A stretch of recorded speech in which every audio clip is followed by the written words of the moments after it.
Salut les filles et les garçons, j'espère que vous allez bien. On se retrouve aujourd'hui pour une nouvelle vidéo Minute Fit. Alors à l'heure où je vous parle, je ne sais pas si nous sommes toujours en quarantaine ou non. Je vais vous partager 10 conseils fitness à appliquer autant à la maison, si on est toujours cloîtré chez nous, qu'à la salle, si on a la chance de pouvoir retourner dans les gyms, parce que j'avoue qu'il faut pas que ça dure trop longtemps quand même, parce que je sais qu'il y en a qui vont vite en avoir marre. Donc voilà, ce sont des conseils qui sont applicables dans les deux cas de figure. C'est parti. Le premier conseil, c'est de ne pas travailler tous ces groupes musculaires. Et ça, c'est typiquement le genre d'erreur qu'on fait quand on débute. Je l'ai faite aussi, c'est une erreur clairement classique. Donc moi, je n'ai pas travaillé mes pectoraux, vous le savez, et je l'ai amèrement regretté 3-4 ans plus tard. Donc je vous conseille véritablement, que vous soyez un homme ou une femme, de travailler l'intégralité de votre corps et encore plus à la maison. C'est vrai que les femmes vont avoir tendance à ne faire que des squats, des fentes, des choses comme ça. Et les mecs ne vont faire que des tractions s'ils ont une barre de traction et des pompes. Donc c'est le moment ou jamais pour essayer d'être le plus complet possible en travaillant l'intégralité du corps. Les femmes, pourquoi ne pas essayer justement de vous mettre aux pompes, de vous mettre aux dips. Dans WeSweat notamment, je vous propose pas mal d'alternatives pour travailler l'intégralité du corps à la maison. Et quant aux hommes, n'hésitez pas justement à tester des séances que vous n'avez pas forcément faites ou que vous ne faites pas régulièrement en salle de sport, notamment les pompes ou les tractions. Ce sont des exercices au poids du corps que beaucoup boudent et qui au contraire sont très intéressants. La deuxième chose qui découle de ça, c'est de ne trop faire que le haut ou que le bas. Donc oui, il faut travailler tous les groupes musculaires, mais il faut surtout les travailler équitablement. L'exemple classique, ce sont les mecs qui vont à la salle de sport, qui font 5 fois dans la semaine le haut et qui vont caser un petit leg day histoire de dire je les ai faites, tu vois, les jambes. Bon, et les femmes c'est pareil, on fait les jambes 3 fois par semaine et une fois on va faire un peu les épaules. Malheureusement, je suis désolée de vous contredire dans votre plan, ça ne fonctionne pas. Il faut vraiment travailler tous les groupes musculaires de manière équitable. Pour vous donner un exemple, avec Tini, on travaille 2 fois par semaine chaque groupe musculaire. On fait 2 fois les jambes, on fait 2 fois les épaules, on fait 2 fois le dos, etc. Donc oui, on regroupe certains groupes musculaires parce qu'on n'a pas non plus 10 entraînements dans la semaine. Donc on regroupe par exemple dos et épaules ou dos et pec, on varie, etc. Et ça nous permet de travailler tous les groupes musculaires 2 fois chacun. Donc c'est notre programme. Il est disponible, vous le savez, dans WeTrain sur l'application Train Sweat It, mais c'est aussi ce que je vous fais faire dans les exercices au poids du corps à la maison ou avec halter. J'essaie de vous faire travailler vraiment équitablement le haut ou le bas. Et d'ailleurs, quand je vois le nombre de vues sur chacune des vidéos, je sais que vous faites moins le haut que le bas et c'est le moment ou jamais d'y remédier. La troisième erreur, et ça clairement, je suis fautive, j'avoue, je l'ai faite pendant longtemps à la salle de sport, c'est de refaire toujours les mêmes exercices. Alors il est clair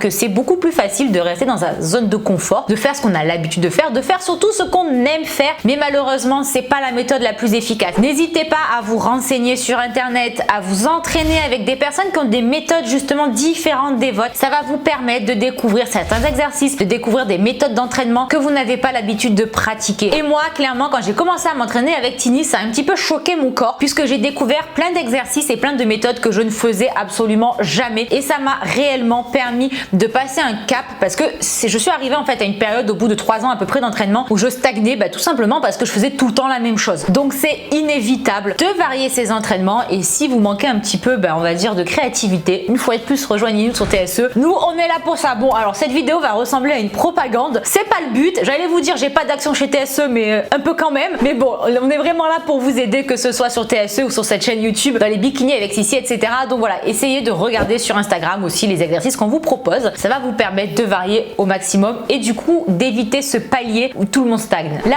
quatrième erreur qui est ultra fréquente, alors celle-là je l'ai pas faite, je les ai pas toutes faites quand même, c'est de ne faire que des exercices polyarticulaires ou de ne faire que des exercices isolés. Donc isolés, pourquoi? Parce que c'est vrai que sur Instagram on voit beaucoup de vidéos de fit girls, notamment pour les fessiers, etc., qui ne parlent en fait que d'exercices ultra ciblés. Donc forcément les jeunes femmes, quand elles vont à la salle de sport ou qu'elles s'entraînent à la maison, elles reproduisent ce qu'elles voient. En revanche, un travail vraiment complet pour chaque muscle, quel qu'il soit, c'est vraiment une combinaison entre des exercices polyarticulaires qui vont vous permettre de favoriser la prise de masse musculaire où on peut charger davantage, qui permet de brûler aussi beaucoup plus parce qu'en fait vous, sur les exercices polyarticulaires, vous sollicitez plusieurs muscles en même temps, et ça c'est un parfait complément aux exercices isolés qui eux vont solliciter un muscle en particulier. Il faut avoir un travail complet. C'est pareil à la salle de muscu, on ne fait pas que des exercices polyarticulaires, on fait pas que du squat, des fentes et du soulevé de terre. C'est important d'introduire des exercices plus ciblés pour notamment aborder des méthodes d'intensification avant, par exemple un squat, après, etc.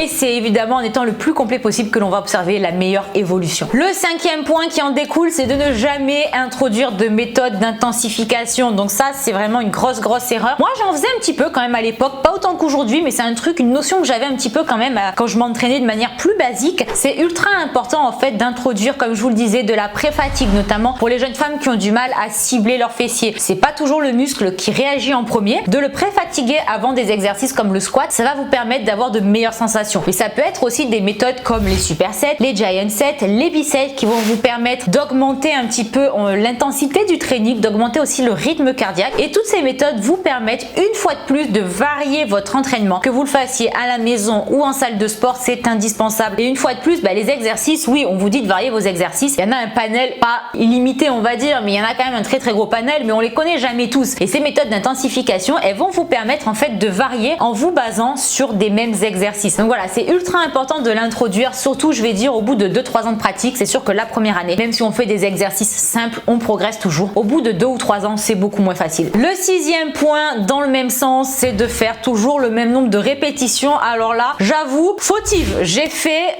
je pense, 12 reps pendant 3 ans pour tous les exercices que je pouvais faire à la salle de sport. C'était genre le classique. Alors même pour vous dire, pour être exact, je faisais 15, 12, 12, 12. Alors ça, c'est mon truc. J'adore toujours à l'heure actuelle, mais malheureusement, faut se faire violence, faut se forcer. Généralement, quand vous aimez un truc, c'est pas le truc le plus efficace. Donc depuis que je m'entraîne avec Tini, donc ça fait à peu près 3 ans qu'on s'entraîne ensemble, j'ai découvert les séries de 30 reps, j'ai découvert les séries de 6 reps. Donc la première fois, j'étais un peu en mode qu'est-ce que c'est ça?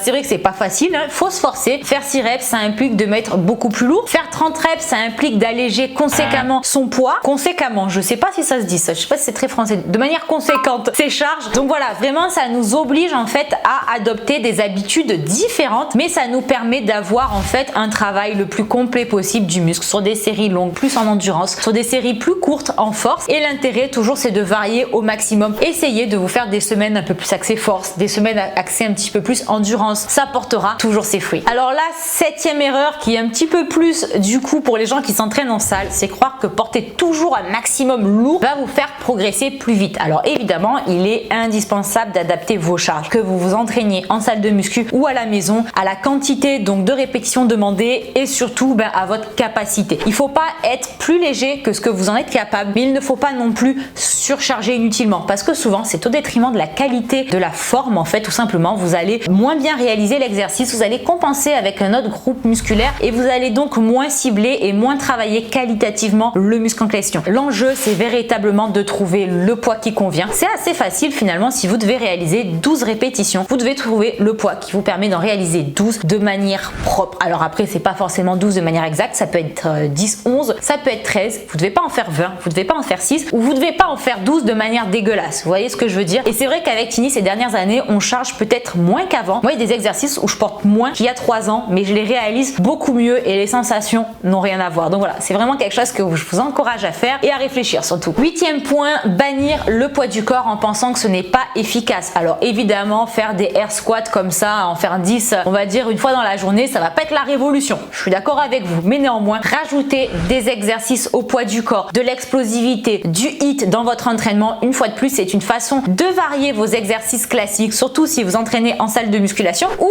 en sens inverse, si vous ne faites que vous entraîner à la maison au poids du corps, n'hésitez pas à vous équiper, à acheter dans n'importe quelle boutique de sport des petites haltères, etc. pour ajouter un petit peu de résistance. Voilà, une fois de plus, il faut varier le panel d'entraînement. S'entraîner au poids du corps, c'est excellent. Moi, j'aime bien faire des hits de temps en temps. Et d'ailleurs, je me sers énormément des tournages We Sweat pour rajouter un petit peu de piquant dans ma routine, moi qui m'entraîne habituellement en salle de sport, mais n'hésitez pas à faire l'inverse si vous entraînez à la maison. 9e erreur, c'est ne jamais faire de cardio. Donc souvent, c'est plus les mecs, parce que les filles passent leur vie à faire du cardio, un peu trop des fois d'ailleurs, mais les mecs n'en font pas, ils n'en ont pas besoin. Et pourtant, le cardio, c'est excellent pour tout le monde, pour le cœur, indéniablement, la santé, mais aussi la shape. Ça vous permet d'augmenter votre métabolisme, de brûler davantage et de ne pas avoir à faire attention au moindre bout de pain que vous allez manger de peur de grossir. Ça vous permet d'absorber les excédents beaucoup plus facilement. Moi, c'est vrai que depuis que j'ai introduit en fait le HIIT, mais toute l'année, avant j'en faisais qu'au printemps, ça fait 2 ans, j'en fais toute l'année, hiver compris, ma shape bouge quasiment plus et pourtant vous voyez tout ce que je mange me fait grave plaisir, toujours sainement évidemment, mais vraiment je suis pas du tout en rationnement en termes de calories et le HIIT en fait éponge en fait, c'est vraiment comme ça que je le vois, c'est une éponge à calories, ça va absorber l'excédent et au niveau de la shape ça s'en ressent, j'ai beaucoup moins de capitons, je fais moins de rétention d'eau qu'avant, etc. Donc n'hésitez pas à l'introduire régulièrement dans votre entraînement. Et le 10e conseil, c'est de ne jamais s'étirer. Alors là, c'est l'erreur, je pense, la plus grossière que j'ai faite jusqu'à il y a très peu de temps, d'ailleurs jusqu'à il y a même pas un an. En réalité, je ne prenais jamais le temps de m'étirer. C'est vrai que quand on s'entraîne déjà 1h30 tous les jours, on a la flemme hein, et je vous comprends. Et je faisais toujours passer ça en second temps pendant 5-6 ans et ça a été une des plus grosses erreurs que j'ai pu faire et je vous conseille vraiment de ne pas la refaire. Donc moi personnellement, je m'y suis mise depuis quand sur Train So Eat. J'en parle beaucoup dans cette vidéo. C'est pas de la propagande, hein, mais c'est juste que forcément, c'est là que je viens chercher mes exemples. On a en fait enregistré des vidéos de yoga. Ça c'est top parce qu'évidemment, on travaille énormément sa mobilité et sa souplesse dans cette discipline. Et depuis que je les ai à disposition, et c'est pour ça que je voulais le faire en fait sur TSE, c'était vraiment pour amener les studios de yoga, d'étirement, etc. dans votre salon parce que je sais que c'est pas facile d'être voilà à 18h tous les jours à sa séance de yoga en salle, etc. Là, j'ai vraiment une facilité avec TSE pour le réaliser et j'essaie maintenant, je m'efforce minimum une fois par semaine de faire une session. Idéalement, j'aimerais bien 2 à 3. C'est pas toujours facile, mais ça a vraiment changé ma vie. J'ai de très bonnes sensations. Alors évidemment, j'étais raide comme un piqué, vous vous en doutez. Je suis toujours, mais beaucoup moins. On progresse très vite et ça m'aide notamment au squat. Je gagne un petit peu en amplitude petit à petit et surtout, ça me fait du bien quand je fais une séance d'étirement, une séance de yoga. Je me sens vraiment mais détendue musculairement. Ça m'apporte vraiment énormément de bienfaits. Donc forcez-vous parce qu'une fois qu'on ressent les bénéfices, on a du mal à s'en passer. Donc voilà les filles et les garçons, j'espère que ces 10 conseils Minute Fit vous aideront à passer le cap de cette période de confinement, à passer le cap d'un palier si jamais vous stagnez et vraiment à améliorer vos trainings et à les optimiser pour avoir les meilleurs des résultats. On se retrouve sur ma chaîne pour de nouvelles vidéos fitness et sur TSE pour des tonnes d'entraînement tous ensemble. Je vous fais plein de gros bisous et je vous dis à très bientôt. Ciao ciao.